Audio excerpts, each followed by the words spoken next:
Hi, Kevin Quinley here with our weekly 5-minute claim productivity tip. And today we are going to take a look at what is your most productive day of the week. One trick to maximize your productivity is to plan your work activities around when you're going to feel most productive. Which day of the week tends to be the most and the least productive for you? Interestingly, a recent study by AccountTemps, a temp staffing firm, revealed that Tuesdays are voted the most productive day by American workers. By contrast, Fridays were seen as the least productive. As the car ads say, your mileage may vary. So if you can, and I realize sometimes you can't, plan your most challenging, substantive, and meaty claim tasks, and I'll give 3 examples in a minute, for those days where you expect to be at the top of your game mentally and physically, and avoid scheduling them on days where you don't expect to be that energetic.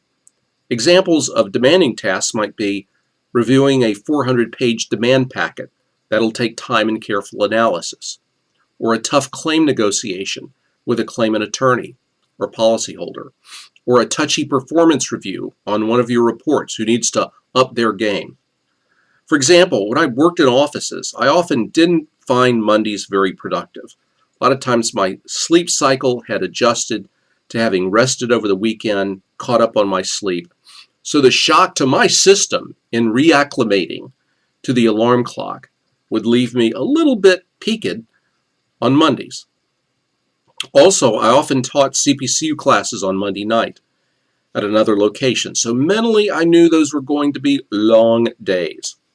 For those reasons, if I could avoid it, I tried not to schedule what I call peak cognitive claim tasks on Monday. By contrast, I often found Fridays very productive. It was the end of the week. In the office, the weekend loomed.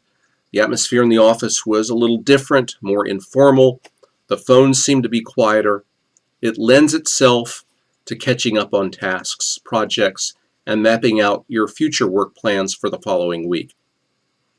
If you're coming back from a business trip on a claim, mediation, or trial, or a conference, and you know you won't get home until 11 o'clock at night, which is not unusual, think carefully about whether you want to book an 8 a.m. meeting the next morning. The caveat is, of course, that claims people operate in a service-oriented environment or ecosystem, or they should, certainly. So everything I say here is off the boards, depending upon the client or the boss or corporate-driven imperatives. Still, there's often a large chunk of time on the adjuster's calendar that's subject to discretionary scheduling in how we organize our workdays.